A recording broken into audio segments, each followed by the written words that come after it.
Fellow travelers, and welcome to another episode of the Vernon Stars Podcast third season. All my loyal listeners, thank you for your continued support.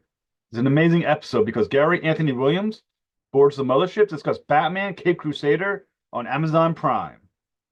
Come aboard as we go traversing the stars. Hi, Mr. Williams. Thank you for coming to the Vernon Stars Podcast. It's an honor to be called Mr. Williams, first of all, and another honor to be on the podcast. Thank you for inviting me, man. Like I said, it's totally my pleasure. I'm a fan of yours, so I'm just happy to have you on. I always start off with a question of inspiration. So what inspired your love for acting and who your earliest influences? Who inspired? Well, I first of all, I never ever in this lifetime of mine planned on being an actor.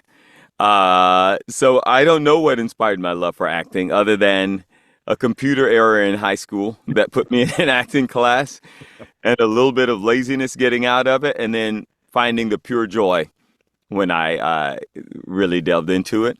And earliest influence, honestly, I'm from Atlanta, Georgia, and before I ever did on camera, I did a lot of stage. And there were some amazing stage actors that I saw back then. People like, there was a guy named Clark Taylor who just did the most finite work that I've ever seen on stage. And I would look at people like him and just be absolutely blown away by his methods of just delving into a character. But I think one of my favorite actors of all time is Samuel L. Jackson. Oh, yes. It's awesome. He is an amazing, amazing dude. Like, I would go see anything that Sam's in. So I wouldn't call him one of my earlier influences, but I definitely would say he really inspires me. I love what he does. I love what he does. Well, the thing with Samuel L. Jackson that's so amazing is that no matter what he's doing, he just captures your attention on screen. Like you can just be sitting there drinking a coffee and you're just mesmerized by that coffee drinking. That's absolutely right. He captures your attention on screen. So yeah, he is definitely one of my favorite people ever to watch. And as far as voice acting goes, oh my gosh, I moved to LA in 1998 after being a cartoon freak. After watching, I know we're going to be talking Batman today, I hope, but I remember me and my buddy Jerry as young grown men. I was like, dude, Batman's on, come over. And we watched every episode of freaking Batman. Now, So I assume we're talking Batman the Animated Series, the 90s one. yes, exactly. That one, Exactly, my God, friend. that's such a genius series. I'm a 44-year-old man. I still watch those cartoons regularly. Yeah. They're so smart. They're fantastic, and to me, this has some kind of. We'll get into it later, I'm sure, but this has some kind of throwback feelings like that had in it. And I got a chance to be in The Dark Knight Returns. I did a role in that, playing well, a couple of different characters in there, but mostly the mutant leader. So yeah, I've had a good time in the Batman world, but this one, I promise you, I was talking to an animator friend of mine today. And I was like, dude, this is going to be dope. And he was like, I already know it is. I have friends who are working over there. The scripts are fantastic, fantastic, fantastic. So, Well, the pressure has to be on though, because Batman the Animated Series may be the greatest cartoon ever made. well, I guess if you're going to have to compete with anybody, competing with yourself, Batman versus Batman is a good place to be in life. Because I 100% loved that. And I'm telling you, the first script I got of this one, I was like, wow, just the writing. And then I said to my girlfriend, if the animation can match what the writing is doing, this is going to blow everything out of the water. And now I've seen some of the animation. They sent us a little sneak peeks and it's freaking fantastic, man. So From what I can see, because I only saw the first trailer, yeah. It has a very crime noir kind of look to it, like 1940s almost too. Yeah, very, very, very 1940s, very gritty. Just, I don't know how you say kind of real. The 1940s grittiness adds this odd, real element to it, and it lets you see all those sides of Batman. It lets you see his Bruce Wayne side where he's kind of like, seems like this arrogant socialite, not too deep. And then, you get to see the real Hmm. Batman, who is very deep and the opposite of an arrogant socialite. So, Now, if you can let us know, is this like a Batman Year One book? Is this Batman's already been a hero for a while now when this cartoon takes place? we're learning. We're learning as we go along with him. If that helps the audience, we're kind of learning from the get go with him. Is the Rogues Gallery already established at this point? Um, if you ask me a specific question, I might be able to answer. You want to ask me like different people, and I can answer. Okay, yeah. So has the Joker already appeared in his world when Uh, this series starts? all right, so some of the people, I'll go ahead and tell you some of the characters that let me look at real quick who I'm allowed to tell you and who I'm not Are allowed. you allowed to tell us who you play? I am now. Oh, I nice. I think I am now. I play Detective Flass. Ooh, he's a good Uh, character. he is a not cool human being. Uh, works for the underworld, and he's a detective, and he is just not a good cop. He's the opposite of. I don't mean good in his copping. I mean the opposite of his morals. Homeboy has no morals. Detective Flash. Now, if my memory serves, I have a pretty decent Batman collection of comics. He is Batman. He's the Batman Year One Frank Miller character. Is that correct? Yeah. Okay. Now this stuff you will never get me on. Okay. I grew up on zero comics and all cartoons. Yeah. I was a cartoon fanatic, not a comic fanatic. In Hmm. fact, one of the shames of my life now as an adult who works in this field is my cousin Greg gave me all his old cartoons: Batman, Ooh. Spider-Man, Iron Man. I mean, all his old comics. And I used to like to draw. So as a kid, I just drew in them. I knew nothing of their value. I draw in them. I read some and draw. And at some point, my mother was like, "Ah, this is garbage," and got rid of them. I cannot blame her because I myself did not know the value. So I'm the cartoon freak. Yeah. Uh, never was the comic book freak. All cartoons I was about. Yeah. So okay, so we're looking at the characters that we can discuss from the cartoon that you're labeled, or I, are you I looking think at I which can. Yeah, actors? look, I'm gonna look over. I'm gonna look over some right now that I can. Okay. Okay, I can say that the Penguin will be there. Yeah. Clayface, Catwoman, uh, Harley Quinn, Yeah, Firebug will be there. Onomatopoeia, Two Face, and there's some others, but they will be there. There's Harley Quinn. There's got to be the Joker then. I mean, there's no Harley Quinn without the Joker in the Hey man, I'm only saying what the man allows me to say now. So now, now, are you able to because they've been kind of careful about who they say is who's playing who. Are you able to say which actors are now playing those characters now, or I I don't I I am a little confused by if I can say that, but I can tell you uh some of the actors. Let me see which actors I can say. It's very I love this. I love it sounds like such a Hollywood thing when it's like, well, don't you can't announce blah blah yet. I'm going to read down some of the actors that I know that I can tell you who are involved, and okay, I'm not sure if I can tell you who is who. okay, Uh Hamish Linklater. And I think I can say that, right? I can say who he is, right? sure, of course you I can. think I can You can say say whatever you want on the show. I think I can say he's the Batman. If they sue me, then I'll come live in your crawl space.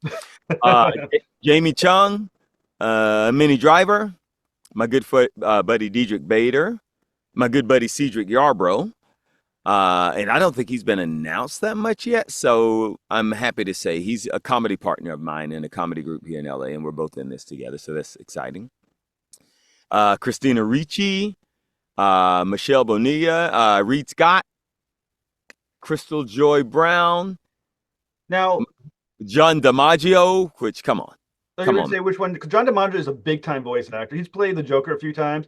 I think he's even played Batman a few times. Can you say which one he's going to be? I don't know if I can, so I better Okay. shut my talking hole on saying who's who. Okay, Uh, McKenna Grace is in it. Tom Kenny is also in it, who plays SpongeBob SquarePants in other worlds. He's not playing SpongeBob SquarePants in He'd be great in the Batman film. I'd pay for that. That is something that people would Right? pay on. Who did you say, McKenna Grace? Yeah, McKenna Grace. It doesn't say which character she's either, but I know I know she's in the IDMB he's Pro. totally in it. Haley Joel Osment is in it. Oh, okay, that's a name going Yeah. back. Oh, yeah, I know, right? But the voice acting is well, you hear it. I think you can hear it in the trailer that you've seen. Like the voice acting is terrific. They really took the time to do it right, man.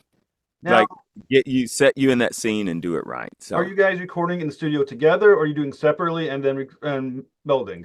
is this an audio podcast or a video podcast? Both. The where you see me right now is where I've recorded 100% of the Batman series. Now, see, I always found that fascinating because I know some back in the day they used to do it all in the studio together. Now, since COVID, most everyone does it separately. Yeah. How easy is it to act off another person who's not anywhere near you? Okay, so two things.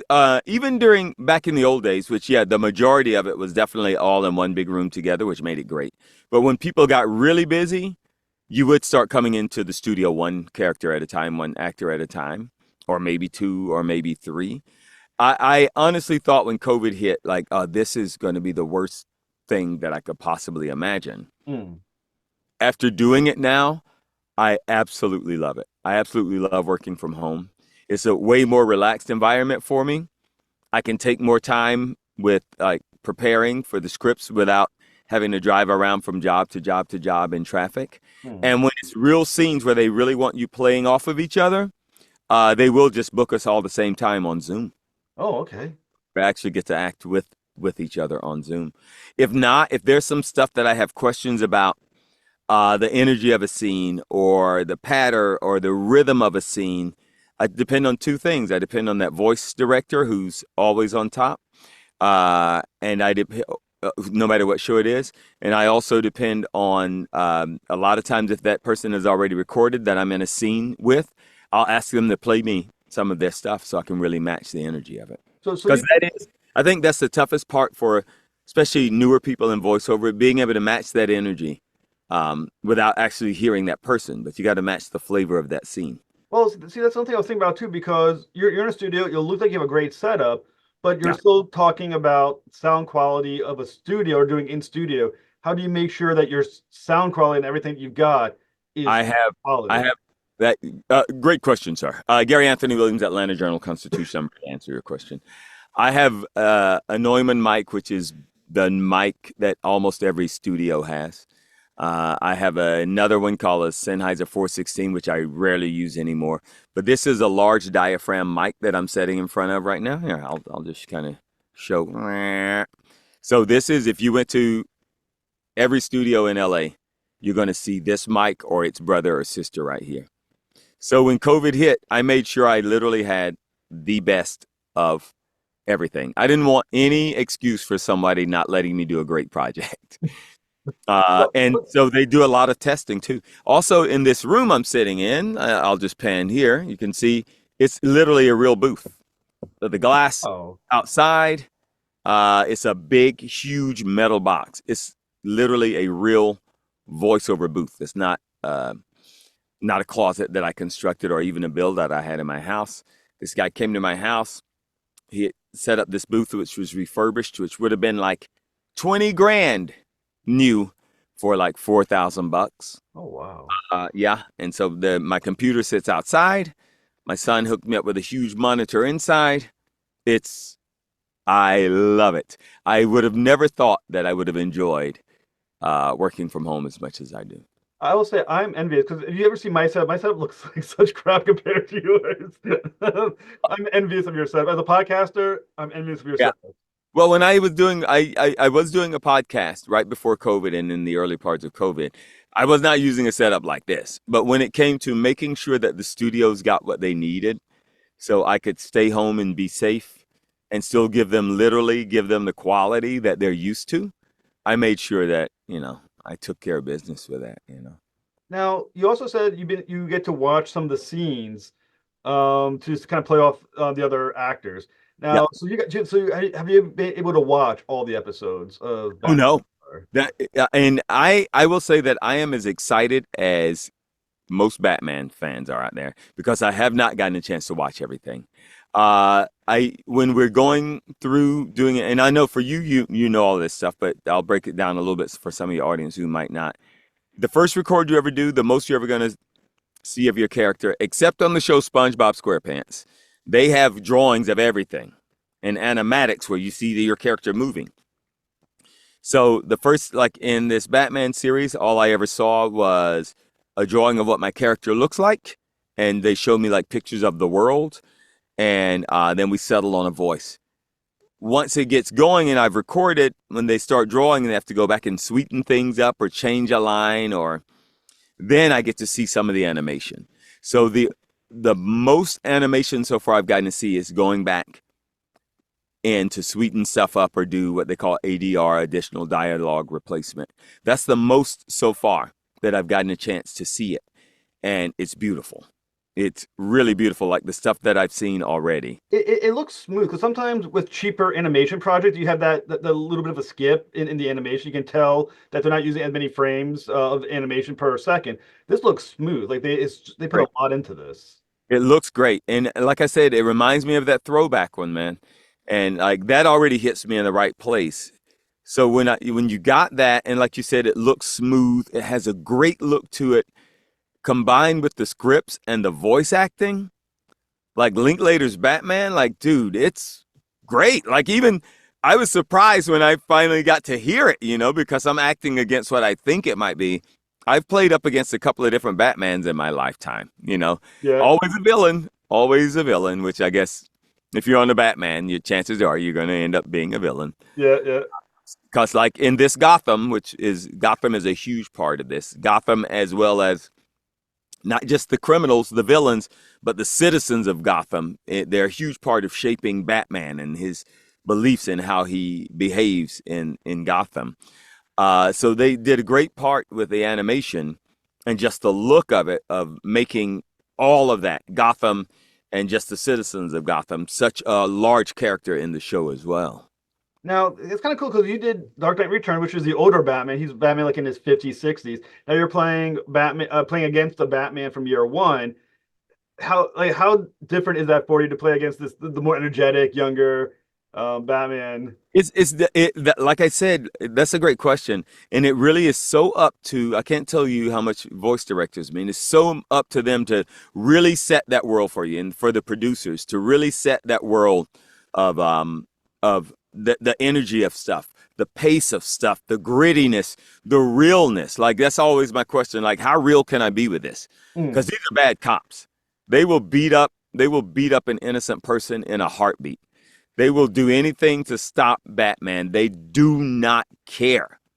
So I was like, how real do you want this guy? They were like, take it all the way there. We'll pull you back if we need to, Crap.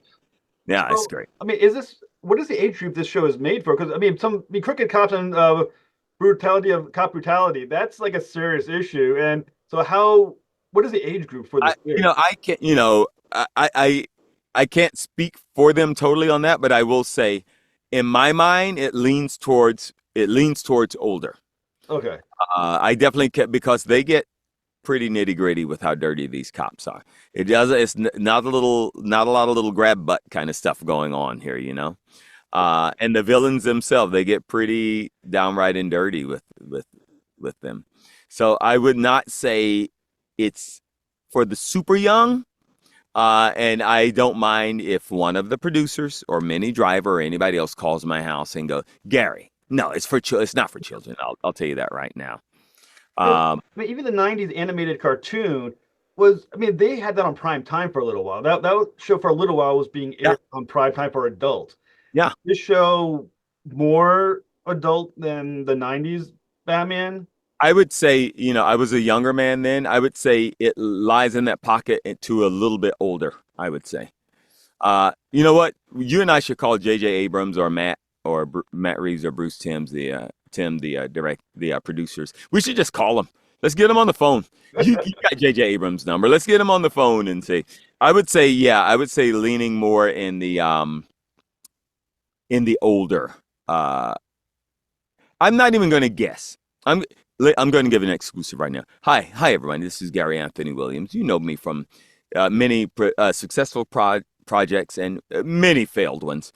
I would say that Batman Cape Crusader is an animated adventure for adults. Oh, It will begin August 1st. You will be able to binge it. We're going to put it out in a bingey way. But yes, I will now say it is official. It is out of my beautiful mouth. And you should just, if anybody wants to come in and just swab my mouth and see its beauty, they're welcome to. I would say it is adult. I'm going to take any kiddie thing out of it and just go, let's just say it is for adults. all right. Yeah, if you say it, it's true now. People are gonna. It's not all over the internet. Batman is an adult cartoon. It is. Yeah, Batman Cape Crusader is an adult cartoon. Yes, Oh, adult. now since you're mentioning something like Matt Reeves, is this directly from the Batman movie, connected to it, or is this its own animal? I can wow. Okay, now this is going to be opinion. All right. Just because of some things that I know that happen in here, I'm going to have to go it is its own animal. Because there are some surprises that are going to happen in here that yes, that people would not associate with the Batman movie. Yeah. See, that was interesting too, is that because it's being released, you said in a binge way, is it Yes. episodic or is this a long 8 or 10 or whatever episode story arc? Well, you ask all the best questions with the best background. Uh, the cool way I would say you could say it's episodic because every single episode will be introducing a different villain. Okay. So, like each episode has a brand new villain coming in. So we get to learn everybody one by one by one by one. Well, and what do you say about Detective Flash? Is he then one of the villains as you're mentioning, or is Oh he yeah. going to go across the entire series? Flash is oh no, he's across the entire series. Yeah, he's a villain, and I know this is no kids are listening, so he's a dick. Uh, he's a total dick. But he does go across the entire series. He is one of the dudes who is out to get Batman 100%. He and his partner. But he goes across the entire series, yeah. Is he a dick or is he crooked? Because that's sometimes a different thing. I don't know if you know Peyronie's disease, where where people have a crooked dick. So I can safely say he is both of those things. Does He he is a total ass, and he's crooked. does Batman know that he is? Yeah, absolutely. I don't want to give away too much, but even like Commissioner Gordon doesn't have total faith in him. I don't want to give too much stuff away. But it's pretty clear to see he's not the best dude. So he has a partner. Flash is the brains. He is dirty. He will do absolutely anything. He is totally corrupt, 100% corrupt. And he has a partner, Detective Bullock, Oh yeah. equally corrupt. Well, he's just like the muscle. Flash is the brain, and he often gets Bullock doing stuff that neither of them should be involved in. But you know, he's got to have somebody to pin stuff on. Well, people who know Bullock know him from the '90s, the animated cartoon Batman the animated series. Exactly. It's interesting because in the '90s series, he's an ass, but he's ass on the side of the angels. This one, he's totally not. Like purposely not, knowingly not. Definitely, if you look behind this angel, that is not the ass that will be behind them. He is not. No, he's not on the side of the angels. No, Now, he is a brute. He is a brute, corrupt cop. They are both corrupt cops. They are on gangster. All the big mobsters, all the big gangster guys' payrolls. They are dirty money. are you able to say who's voicing Bullock and Gordon? 'Cause I'm surprised they haven't announced Gordon yet. I don't think. I don't know if I can. I know that I am from talking to my buddy Cedric Yarbrough. I can say that he is playing Rupert Thorne. who's like this super huge mob power boss. Um, I know that I can say him, but I can only say the people that I know that I've been allowed that I can say. Hmm. So yeah, I'm not quite sure that I can say that. Now, God, I love all these mysteries. I know. It makes me want to watch it. Yeah, I'm trying to. I'm seeing if I can get you to slip a little bit and give some information so I can get. I've been dying to know because mostly I'm a comic book nerd. Like if you looked in my behind, if I took down my fake image behind me, I have Yeah, walls of autographed comic books, and I touching Batman's kind of literally right want to. behind me. I kind of want to see that. It's a wall. It's wallpaper of just autographs. All my entire house is just wallpapered of autographs that I've collected over the years. My wife is very tolerant, thank God. And the ones right behind me are my Batman ones. So I'm a Batman nerd. Oh So wow. yeah, I got Kevin Conroy's autograph. I was very excited to Oh, excellent, man. yeah, and I got a lot of others. Now, But is it rude to ask you before this version of Batman? Look, take this one off the table because this is going to be your favorite version. So let's okay, take it off the table. There's no question about that. Linklater is going to he's going to blow you away in this. This okay, is not a joke. He is going to blow your mind. Uh, before this one, who was your favorite Batman? May I ask you that? sure. I will say Kevin Conroy and the greatest Batman movie ever made was Batman: Mask of Phantasm, which was so above and beyond I think any other Batman they've ever attempted on screen. I'm still blown away by how well that cartoon was made. See, I'm I can't. I've worked with so many guys now that it's hard for me because it was such different experiences in each one. It's so hard for me to go back and do that. I will say, and I'm not throwing shade to any of the ones I've done. I am more excited about this one. Seriously, this is not Hollywood talk. I'm more excited about this one than I have been for any of the others so far. Now, I'm really excited about this one. now for the listeners, if you had to pinpoint one reason why you think this is going to be the superior version, other than the quality of the actors involved, The what would you say Yeah, is screw the actors involved because you can have some great actors in a crap show, and we all know that. I've been in movies where it's like, oh my gosh, the cast is amazing, and nothing else was. The writing in this is so fantastic. The writing, the storytelling, that's it. The storytelling, the animation looks cool. It gives me that good old nostalgic throwback to the one I fell in love with. But the voice acting, not the actors, not who they are, but the voice acting and that writing, that storytelling is just fantastic. It's now amazing.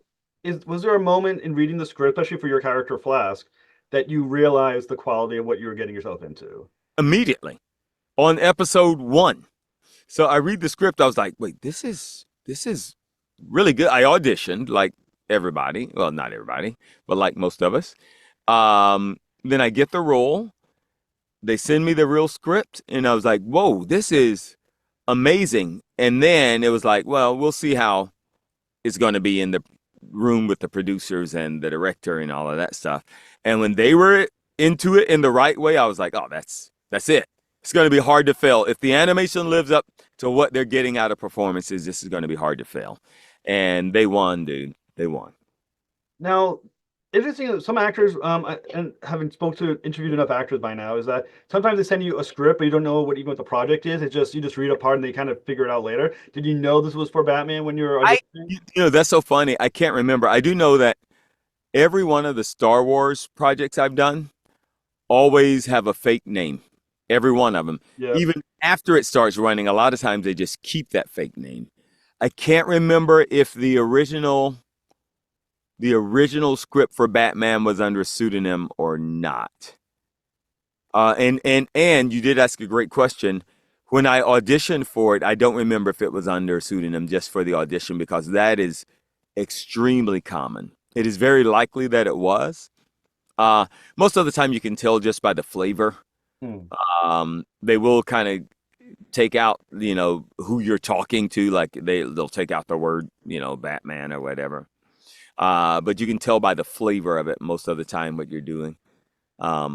This one I can't remember it from the get-go if we were doing it under false pretenses or not.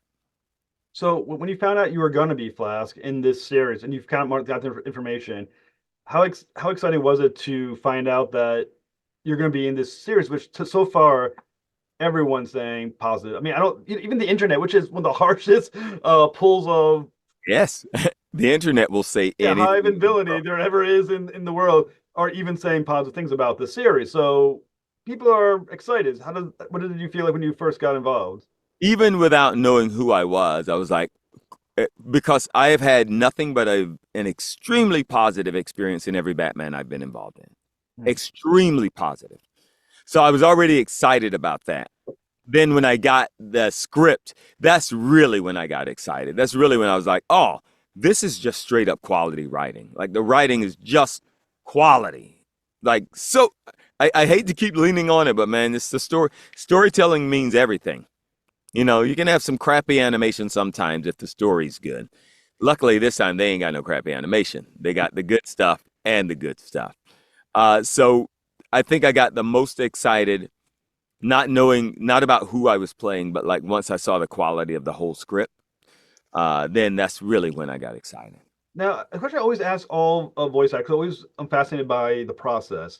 When you're performing the role, are you acting it out? Are you kind of sitting and letting your voice do the work? Let me tell you, my friend, one of the worst auditions I've ever had was for a huge film over at Fox Studios. And I go in and I'm doing my thing. I move my body, and the voice director was like, "Stop moving. You're throwing your energy away." It's like, well, he's like, "You're moving around. See that? That's throwing your energy away." And I said these words: "This isn't fun. I'm going to go now." So I left. If Wow. I can't act, voice acting is acting. It's not just sitting here using my throat. If I can't get my whole self into it, I've had enough experience in mic technique to know how not to throw my energy away. I'm a trained stage actor, and I've been doing voice actor forever. So, um, got to get my body into it. I don't know. I don't know anybody who just sits there and let their throat just do the work. You see Eric Bowser on the internet, like he turns into Porky Pig. He turns into that's all the quality people I know. Phil Hmm. Lamar is not sitting behind a microphone saying, "I'm Green Lantern." Like, no, it's not happening. You're moving. You're in that character. You're embodying that character, you know? When you're doing scenes where you got to throw a punch or take a punch, you're moving. You're moving and you will be sweating if you're doing it right, an action scene, fighting Batman, fighting these criminals. I can't tell you how many days I'm sweating up in this booth and I have AC running in it, brother. So you're moving. You're making your money. You're making your money. Is it possible to do an authentic performance without moving, do you think, as a voice actor? I guess if I were immobilized with my head duct taped to the back of a chair and I only had my throat to act with, Hmm. but I think that would be an exercise to try, but I can't imagine why I would want to try it knowing that because like you are moving your body talking to me right now, like in real life, we're doing that. Like, why in the world would we not do that when we're acting? Hmm. Like with that casting director, instead of me just telling him, this isn't fun and I'm leaving and I left, I could have also said, look at your real life.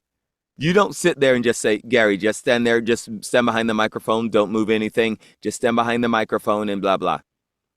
Why? Because this whole thing right here is my tool, right? From my feet up or from my belly up, my hands, like if I'm doing this, I'm going to express stuff a little harder than if I'm just doing it with my voice. You can try, but why would you disable part of your tool? Hmm. Like, uh, I, if somebody said, yeah, okay, you're playing this guy, he hasn't moved since birth, that's a whole different thing. Uh, but no, no, I gotta use all my weapons. Now, one thing I read about you is that you've had a very impressive career in improv, especially at Laughing Matters in Atlanta and a few others. Mhm. Now, is there I just room? came off the road yesterday. Wow. With Really? yeah, whose line is it anyway? That television show Oh, I do. yeah, yeah, I'm well aware. And so I do the live tour with them as well. So I just got back yesterday. Is there room for improv when you're doing something like Batman? Yeah. Yeah. In a lot of stuff there isn't. Batman you can do a little bit, but you got to stay in. That's the beauty of a great director, right? You got to stay in that world. So you can do a couple of things in Batman. Some some things there's none at all. And some things they really let you lean heavily into the improv. A couple of other projects I'm on right now. Batman within reason, you can throw some stuff in there. Yeah. Now, when you're doing improv, is improv more of a skill of acting, timing, or writing? You just said it all. Because a true improver is writing a script right as they're speaking, right? Uh, any say like improvising even songs that I do on Who's Line with Wayne. Like we're writing a song as we're doing it. Like you're writing. Um, and there are improvers who are kind of talking head improvers who are always themselves, just themselves in funny situations. I'm a character improver. So I prefer to play characters in different situations, just like I'm a character voiceover actor. Some voiceover actors make a handsome living. They really enjoy just speaking as themselves all the time. I do a lot of different voices. So that improv thing is it's all of those. It's definitely timing. You can't teach it. You can't teach the comedy. You can help people with timing. You can't teach the comedy of comedic improv acting.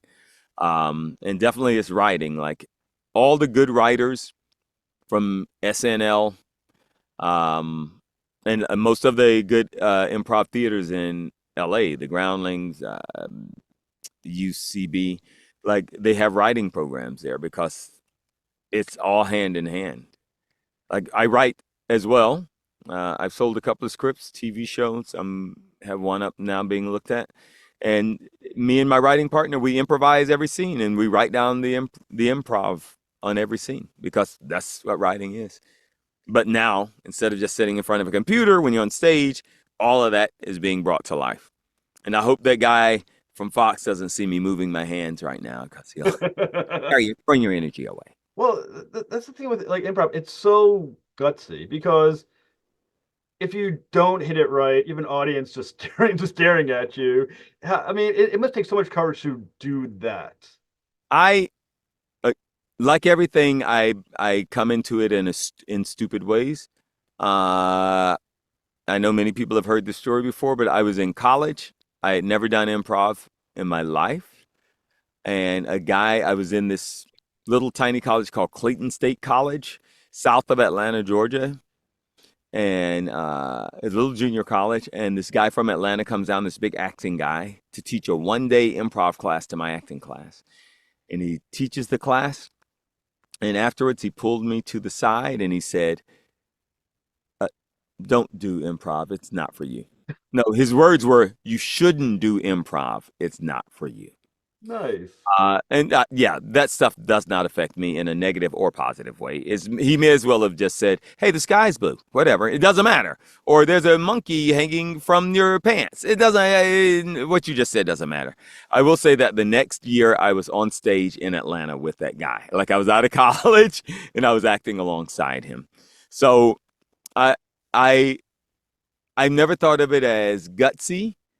I think of it as like I do everything else in life, including voiceover and on camera work. It's fun for me. And if it wasn't fun, like I told the guy, this isn't fun, I'm leaving. If it's not fun for me, I'm just not doing it. It brings me joy. Improv brings me great joy. Voiceover brings me great joy. And people often ask me, hey, if you had to drop part of your career, which part would you want to keep? If I could do improv, comedy, and voiceover for the rest of my life, great. I would like TV, movie. I love doing TV. I love doing movies. I love doing stage, regular stage. But improv, comedy, I could do every single day of my life. Voiceover, I could do every single day of my life and never get tired of it. Now, because you're doing the voice work, when you're doing so you're traveling with your improv, are you able to take your voice acting equipment with you and you're doing it on the road? If I'm doing a real show on the road, especially when COVID hit, I take this bad boy right here. I take my entire setup short of my monitor, and I try to build a studio in my hotel. Like if I'm shooting somewhere for 3 months, that's what I do. I take the real deal. Um, if I'm doing just like I was, just out on the road for a week or 2 weeks or even a month, if it's a month, I probably take this. If it's not, I'll take my audition equipment, microphone, uh, as a setup.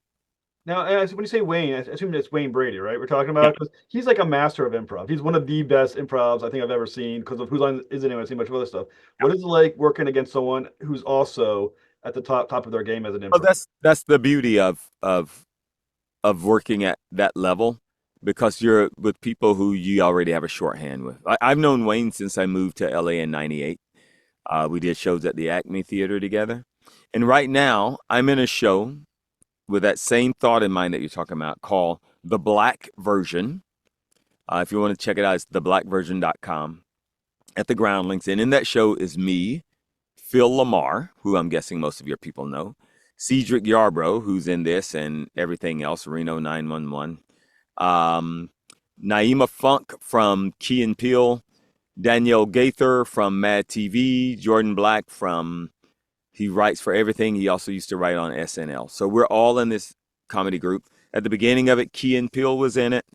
Octavia Spencer was a part of it when it first started. So everybody's at that level you're talking about right now.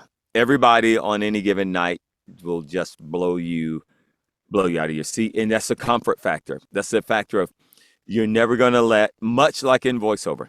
If I'm doing a scene with any of these people on here, this other cartoon I'm doing with Mo Collins right now, all you're going to do is make each other look good constantly. You're never going to let each other down. You're going to make your partner look good. You're going to fall into that rhythm and make sure things sound beautiful and look beautiful.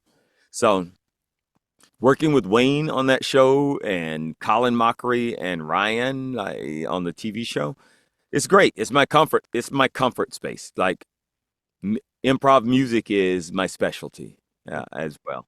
So that all of that is my comfort space. That's my joy place right there. So, you said it's called the Black Version. Is The that the black, website as well? the black version. I think it's theblackversion.com. .com. So for the listeners, I'll put a link to the blackversion.com so they can check out. You said that's a traveling show. That's a show that's in. That's a show we do mostly in LA. The Okay. black, yeah. So, what other shows are you? What else are you working on right now? Crap load of cartoons. I have a new one called Wandla that just started Friday or Saturday. And what is that on? Is that on Prime? I'd have to look that bad boy up. WONDLA. Um, second best hospital in the galaxy I'm on. I think that's on Prime. I have a lot of new animation coming out. And then on TV, my new stuff is they brought back an old show called Night Court. Oh yeah. So I am heavily started recurring on there last season, and I'm heavily recurring this season. I just came from a costume fitting. That show is great. Yeah, like the people I don't watch a lot of multicam sitcoms, but working with the people that I'm working with on there, John Larroquette, who I've known since we did a show called Boston Legal together many years ago. It's just super fun. And if you're going to, hi actors, if you want to be an actor in LA and you want to be a comedy actor and you want to have a home life and get home at decent times, get on a multicam sitcom.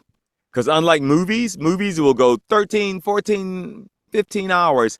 Sitcoms on Monday, Tuesday, Wednesday, at least you're home by 2:30, and you're not there until like 9 or 10 or something.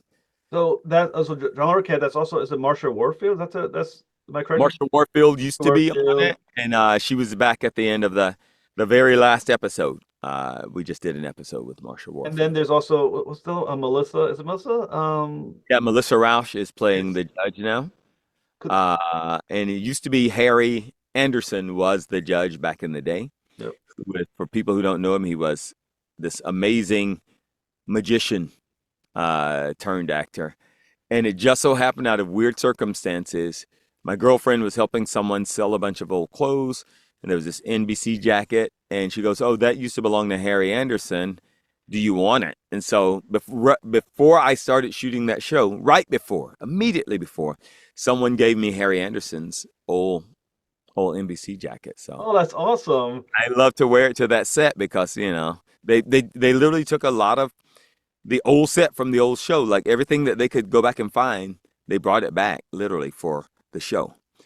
Because it's supposed to be like basically crappily stuck in time because it's the New York court system. Like, there's no money to fund anything. So, My father was a huge fan of the original Night Court from back in the day. oh, But does the new series have the same energy as the original? yeah. So that's the thing that they struggle with, especially in season one, and then they just hit their stride now, though. This is season 3 about to come up because it was a goofy, crazy energy, like ridiculous. It was ridiculous what would happen on that show. And now they found that magic of how dumb can we go, but still know that it's 2024 that we're dealing with. We're not dealing with back then. So yeah, they definitely have worked out how to keep that energy of it. So yeah. So just going back a little bit to Batman, are you ready for the tidal wave of attention and fans gonna go crazy around about this show with you? My friend, I never did a convention like a Comic-Con or GalaxyCon. I never did any of those till the strike hit. And I never had time. I had a son. I didn't want to be away on the weekends. Now he's off at college and doing an internship and making a crap load of money, and he's happy, which is even more important. Um, so I never did any of them. And Phil Lamar used to always go, "Dude, you should try it. You should try some, Gary. Try. I don't have the time," and I didn't have the time. Strike hit, and I started doing them, and it was like, this is a magical world that I am so happy to be a part of.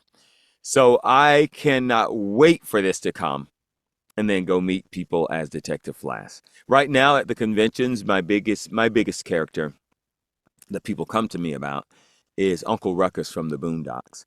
So I sit there for hours just grilling people as Uncle Ruckus in the rudest ways you could possibly imagine. And now I see Flash almost has that possibility. That's not cool, man. He's not cool. No, I can't wait because I'm so excited about the series. And I was just thinking of that today. They haven't given me any of my artwork yet, but as soon as I get some of that artwork, I'm definitely going to take that to the next conventions I have. I love conventions. Like I said, my autograph walls are from conventions.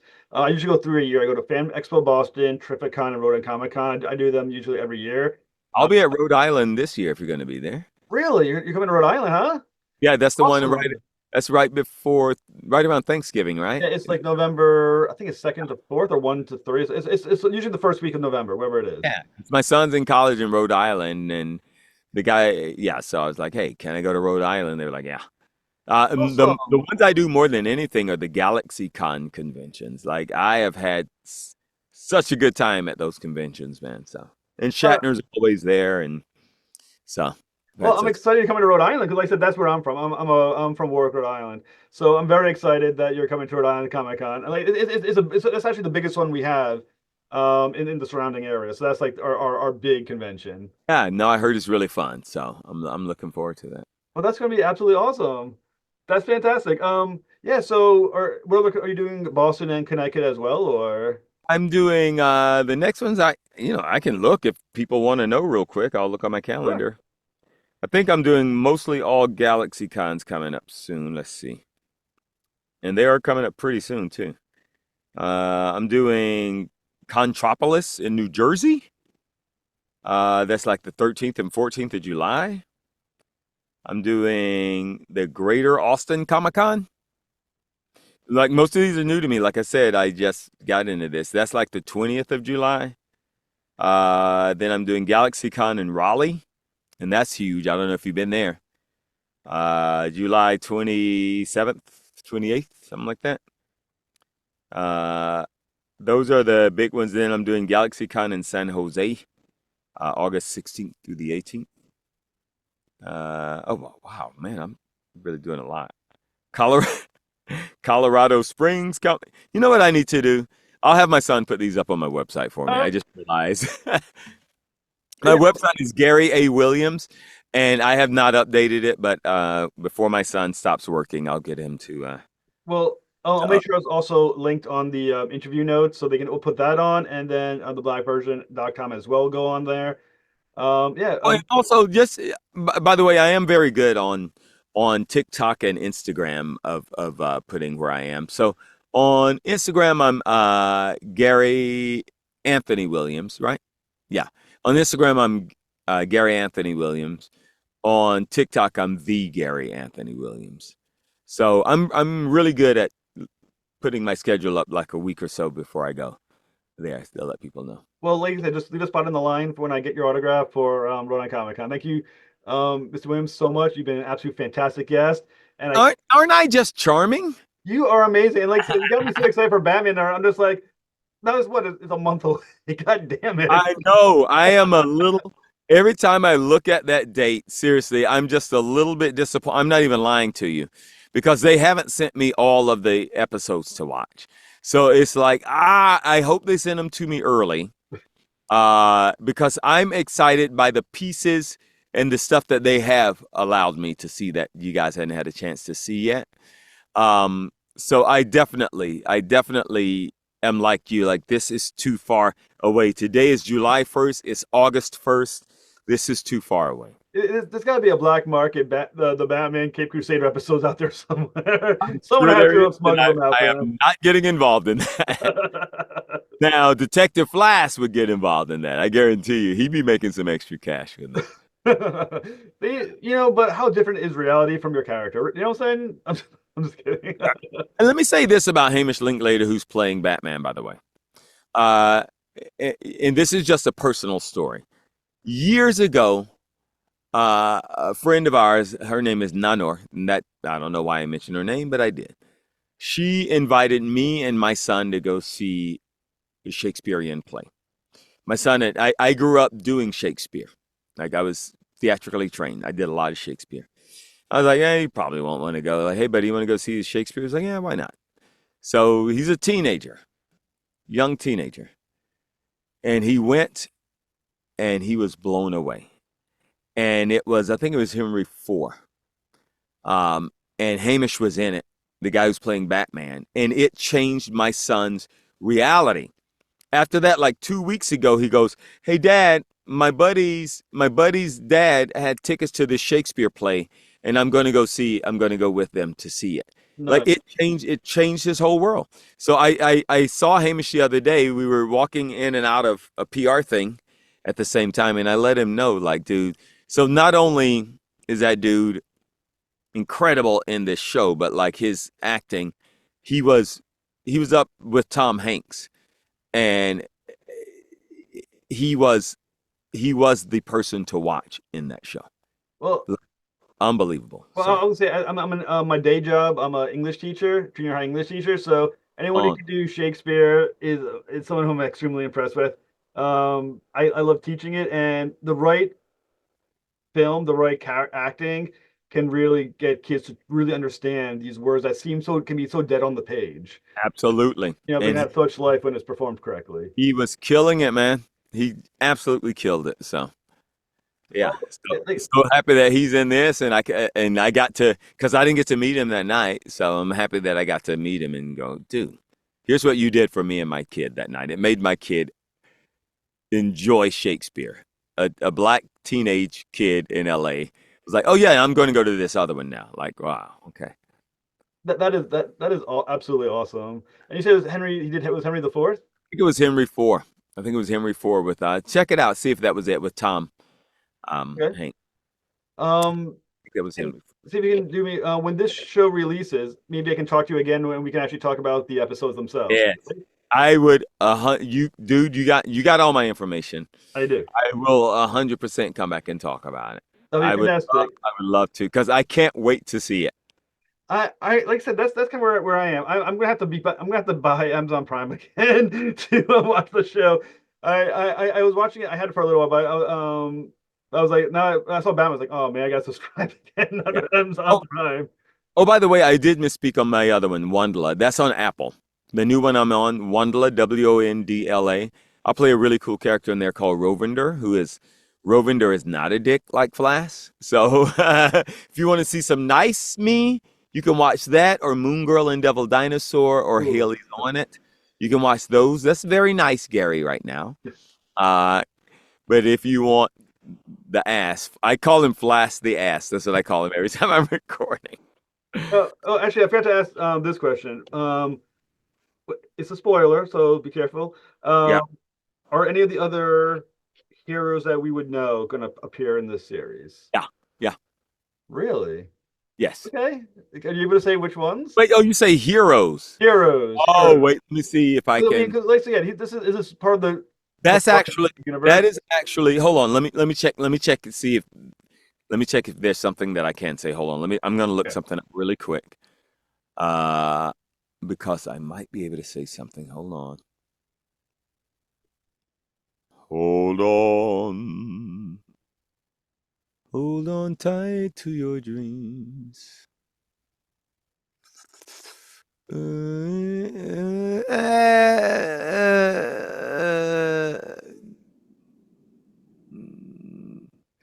can't say.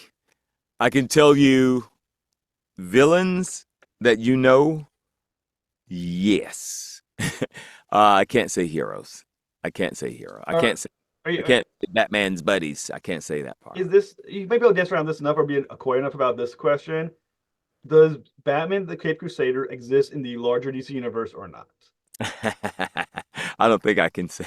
Oh, no one's I don't think I can say. I can't wait to be able to tell you what I can say. I don't think I can say. But that's why I get you back when the show actually airs, so I can talk about because like I said, once I knew you were in, I was like, okay, I'm reaching out. I got to talk to you immediately when I found out you were in Batman. But when it airs, I'm gonna have you back on the show. So this be hopefully August. I'll talk to your people, and hopefully we can set that up. Yeah, let's decide which episodes we want to deal with, and then come on and chitty chat with them. That'd be absolutely awesome, sir. You've been a pleasure to talk with, an absolute honor to talk to as well. So thank you so much, sir. Same, brother. Really appreciate it. All right, bye-bye. Thank you for listening to another episode of the Virgin Stars podcast. Please help me better the algorithms by liking and subscribing. Be sure to turn for the next episode when David Schwartz boards the mothership to discuss Confederate Monster on Kickstarter. The next voyage, travel on.